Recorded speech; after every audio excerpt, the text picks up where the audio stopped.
Après avoir analysé à chaud en vidéo le tirage au sort Zone Afrique des qualifications à la prochaine Coupe du Monde, une Coupe du Monde qui aura lieu aux États-Unis, au Canada ainsi qu'au Mexique en 2026, j'ai décidé de faire une mini-série dans laquelle j'analyse chacun de ces groupes de qualification à la prochaine Coupe du Monde Zone Afrique.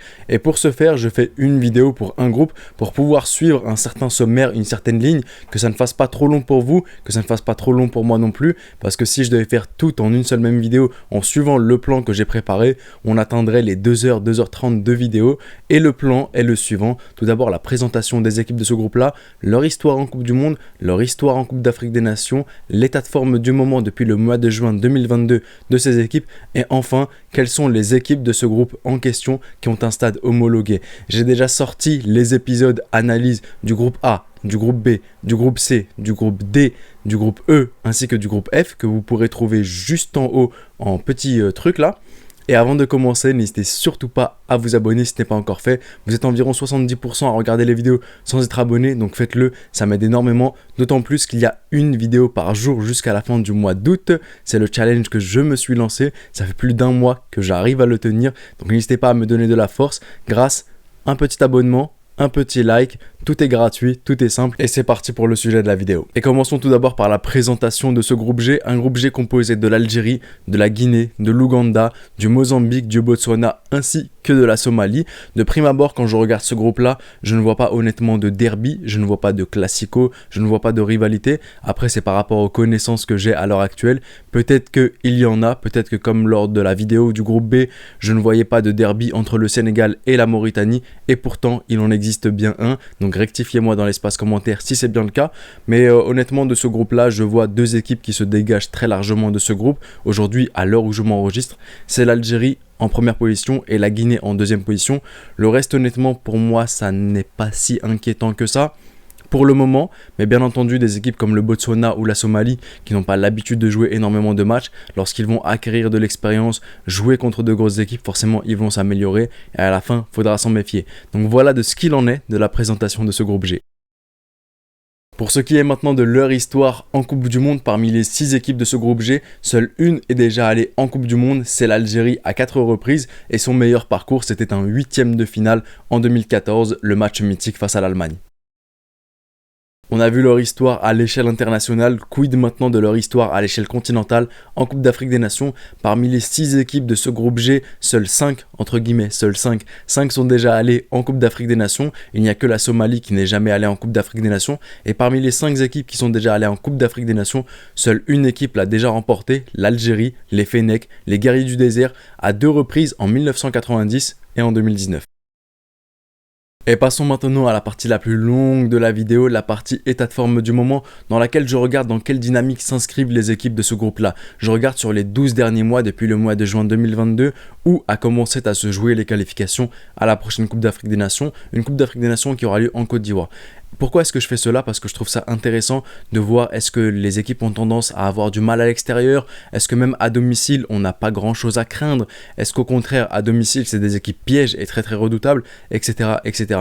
Et comme je le dis à chaque épisode de cette mini-série, les vérités d'aujourd'hui ne sont pas forcément les vérités de demain. Et ça se joue pas, c'est pas une compétition, ça va pas se jouer sur un mois et puis basta. Ça va se jouer sur 2 ans. En 2 ans, énormément de choses peuvent changer. On peut prendre un exemple, par exemple, qui me parle. Dans ce groupe-là, le groupe de l'Algérie, en 2 ans, l'Algérie a énormément changé. Quand on regarde d'une compétition à une autre, d'une Coupe d'Afrique des Nations à une autre, on voit que ça a énormément changé côté algérien. Et aujourd'hui, ça peut être le cas pour n'importe quelle de ces équipes-là. Si un entraîneur part et qu'on a un entraîneur pire ou voire meilleur, tout cela peut changer en l'espace de 2 ans. Si par exemple l'Algérie contre son concurrent direct, la Guinée, n'a pas son équipe type, le match sera peut-être tout autre, etc., etc. Vous avez un peu compris le truc, mais c'est vrai que la vérité d'aujourd'hui n'est pas la vérité de demain, et qu'aujourd'hui tu vas être très bon et demain moins bon, mais je trouve ça tout de même intéressant de voir si les équipes ont tendance à avoir du mal à l'extérieur plutôt qu'à domicile, etc., etc. Et on commence tout d'abord avec l'Algérie, les Guerriers du Désert, qui mine de rien a joué pas mal de matchs depuis le mois de juin 2022. Et avant de commencer, pour ceux qui ne le savent pas, j'ai aussi sorti une vidéo bilan de la saison 2022-2023 dans laquelle j'analyse cette saison de l'Algérie que je vous invite à aller regarder. Enfin bon, on commence donc avec un match de qualification à la prochaine Coupe d'Afrique des Nations contre l'Ouganda en juin dernier. D'ailleurs, à noter qu'il y a pas mal d'équipes que l'Algérie a déjà joué. Par exemple, l'Ouganda est dans le groupe de l'Algérie actuellement. On a donc à domicile un 2-0 contre l'Ouganda. propre. Ensuite, on a un match de nouveau de qualification à la prochaine Coupe d'Afrique des Nations à l'extérieur, parce que le match amical qui est entre les deux, ce n'est pas l'équipe première, c'est l'équipe A'. On a donc contre la Tanzanie à l'extérieur, victoire sur le score de 2-0 pour l'Algérie. Le match contre la RDC, c'est l'équipe A'. Ensuite, on a victoire de l'Algérie contre l'Iran dans le cadre d'un match amical, score 2-1. La Guinée, match amical contre la Guinée, l'Algérie bat la Guinée 1-0. Une Guinée d'ailleurs qui est aussi dans le groupe de l'Algérie. On a ensuite Algérie-Nigeria 2-1 pour l'Algérie. Soudan, Mali, Niger, Syrie, tout cela, c'est pour le championnat d'Afrique des Nations. Cela ne m'intéresse pas. Amical international contre le Ghana, c'est championnat d'Afrique des Nations. Tout cela on passe, ça ne m'intéresse pas. Et on revient dans le cadre des qualifications à la prochaine Coupe d'Afrique des Nations. Algérie-Niger, victoire de l'Algérie sur le score de 2-1. Niger-Algérie, donc l'Algérie à l'extérieur, victoire sur le score de 1-0 pour l'Algérie. On a l'Ouganda, l'Algérie qui l'a joué à l'extérieur. On a victoire de l'Algérie sur le score de 2-1. Et ensuite, on a un match amical contre la Tunisie à domicile, match nul. Donc voilà un peu de ce que l'on a de l'état de forme de l'Algérie. Et je crois d'ailleurs que j'ai oublié de mentionner le match amical contre le Mali et contre la Suède. Match nul contre le Mali, un partout. Et défaite contre la Suède sur le score de 2-0. Parce que oui, je me rappelle que Rami Ben Sebaïn était sorti sur carton rouge lors de ce match-là. J'en ai même fait un débrief. Donc honnêtement, de ce que je vois de l'état de forme de l'Algérie, il est plutôt correct honnêtement. Dans la forme, c'est bon. Et même dans le fond, depuis le mois de janvier, depuis l'année 2023, l'année civile, je trouve que même dans le fond, c'est plutôt intéressant. Jamal Belmadi, le sélectionneur de l'Algérie, teste de nouveaux joueurs, essaie de trouver des doublures à certains postes, essaie de redynamiser l'équipe, de lui apporter du sang frais, là où plutôt avant, il était vraiment dans l'optique de jouer sécure, de jouer avec les grands cadres et ne pas vraiment avoir ce courage, comme je le dis tout le temps, de tester de nouveaux joueurs. Là, c'est totalement le contraire. Donc, je trouve que c'est sur une bonne dynamique pour l'Algérie. Ensuite, quand je regarde les concurrents directs de l'Algérie, je vois qu'il y a l'Ouganda, domicile extérieur. L'Algérie les a battus. Je vois que la Guinée, l'Algérie l'a battu. Donc honnêtement, l'état de forme pour l'Algérie, pour les guerriers du désert, il est plutôt bon. En ce qui concerne maintenant le CIL national de Guinée, dans le cadre des qualifications à la prochaine Coupe d'Afrique des Nations en juin 2022, juin de l'année dernière, on a à l'extérieur une défaite 1-0 contre l'Égypte, à domicile une victoire 1-0 contre le Malawi, ensuite championnat d'Afrique des Nations, ça ne m'intéresse pas. On a la défaite contre l'Algérie en amical sur le score de 1-0, j'en avais déjà parlé. On a Côte d'Ivoire, Guinée, défaite de la Guinée sur le score de 3-1. À l'extérieur contre la Côte d'Ivoire. Ensuite, on revient dans le cadre des qualifications à la prochaine Coupe d'Afrique des Nations. On a la double confrontation contre l'Éthiopie qui se solde par une victoire de la Guinée à domicile comme à l'extérieur. À domicile 2-0 pour la Guinée, à l'extérieur 3-2 pour la Guinée. Et ensuite, au mois de juin, la Guinée, au grand stade de Marrakech, perd contre l'Égypte sur le score de 2-1. Donc voilà, on a ensuite la défaite en match amical contre le Brésil 4-1. Donc de ce que je vois de l'état de forme de la Guinée, c'est pas si fou que ça.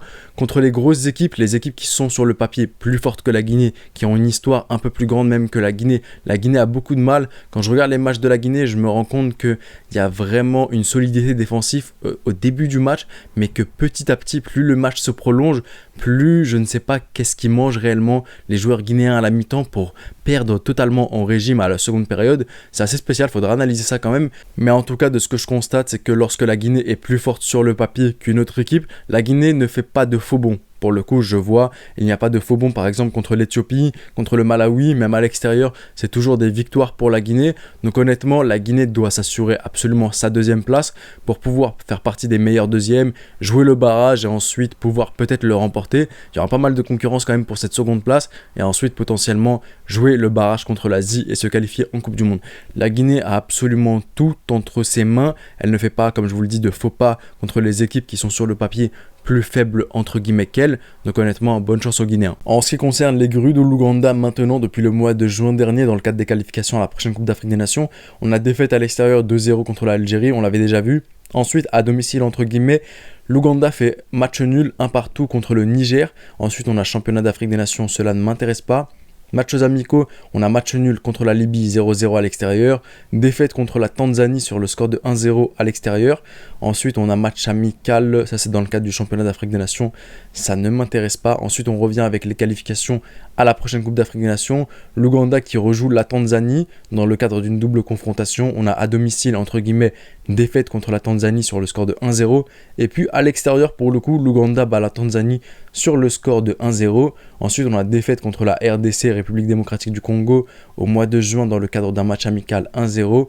Et ensuite, on a de nouveau dans le cadre des qualifications à la prochaine Coupe d'Afrique des Nations, l'Ouganda qui à domicile joue l'Algérie et l'Ouganda perd sur le score de 2-1. Donc honnêtement, de ce que je vois de la part de l'Ouganda sur les 12 derniers mois, c'est pas ce qu'il y a de plus fameux, il n'y a qu'une seule victoire, c'est le match de qualification à la prochaine Coupe d'Afrique des Nations sur le score de 1-0 contre la Tanzanie. Si ce n'est ça, contre des concurrents directs de ce groupe aussi, qui sont en qualification à la prochaine Coupe du Monde, il y a l'Algérie, c'est défaite contre l'Algérie à domicile comme à l'extérieur. Je ne vois pas honnêtement de l'état de forme un Ouganda, une Ouganda, je sais pas, je suis désolé si c'est au masculin et que je l'ai dit au féminin, mais en tout cas je ne vois pas cette équipe-là être traître, je ne vois pas cette équipe-là à domicile mettre des bâtons dans les roues à certaines équipes, donc voilà. Passons maintenant au Mozambique. Sur les 12 derniers mois, depuis le mois de juin dernier, dans le cadre des qualifications à la prochaine Coupe d'Afrique des Nations, on a le Mozambique à domicile qui fait 1-1 contre le Rwanda. À l'extérieur, le Mozambique bat le Bénin sur le score de 1-0.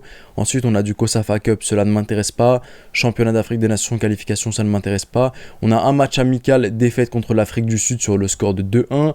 On a un match amical qui est ensuite dans le cadre des préparations au Championnat d'Afrique des Nations, cela ne m'intéresse pas. Championnat d'Afrique des Nations, ça ne m'intéresse pas. Ensuite, on a, même si mine de rien, ils arrivent quand même, je crois, en phase finale, mais ça ne m'intéresse pas. Après, à voir si l'équipe du Mozambique, qui a joué le Championnat d'Afrique des Nations, est aussi composée de joueurs de l'équipe première, auquel cas ça pourrait être intéressant, mais même à ce moment-là, je trouve que c'est pas si fameux que ça. Ensuite, on revient en mars 2023 dans le cadre des qualifications à la prochaine Coupe d'Afrique des Nations. Double confrontation contre le Sénégal, défaite à l'extérieur sur le score de 5-1 et ensuite à domicile, c'est 1-0, défaite contre le Sénégal encore de la part du Mozambique. Ensuite, amical international contre le Malawi au mois de juin. Le Mozambique fait match nul, un partout. Ensuite, quelques jours plus tard, dans le cadre des qualifications à la prochaine Coupe d'Afrique des Nations, le Mozambique bat le Rwanda entre guillemets à l'extérieur sur le score de 2-0. Et ensuite, on a les matchs de COSAFA Cup.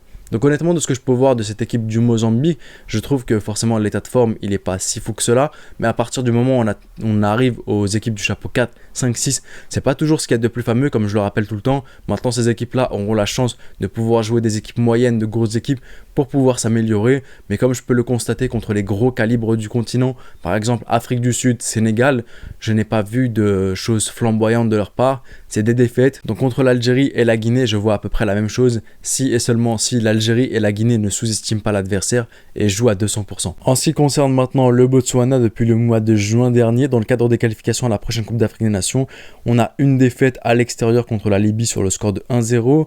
À domicile, entre guillemets, c'est un match nul contre la Tunisie. Ensuite, on a COSAFA Cup, cela ne m'intéresse pas, même s'il y a quand même pas mal de victoires, bien joué à eux. Après, à voir si cette équipe compose aussi l'équipe première, ou plutôt si l'équipe première a composé l'équipe de la COSAFA Cup. Ensuite, ils arrivent même à la phase finale où ils perdent au tir au but. Ensuite, championnat d'Afrique des Nations, qualification, là il n'y a rien de flamboyant. Ensuite, amicaux internationaux contre l'Afrique du Sud, défaite. Contre l'Angola, défaite. Dans le cadre des qualifications à la prochaine Coupe d'Afrique des Nations, on a contre la Guinée équatoriale à l'extérieur, défaite sur le score de 2-0. À domicile, entre guillemets, contre la Guinée équatoriale, on a aussi défaite sur le score de 2-3. Ensuite, à domicile contre la Libye, au mois de juin, c'est là qu'on a la première victoire du Botswana depuis les 12 derniers mois contre la Libye sur le score de 1-0. Et ensuite, si je ne compte pas bien entendu la COSAFA Cup.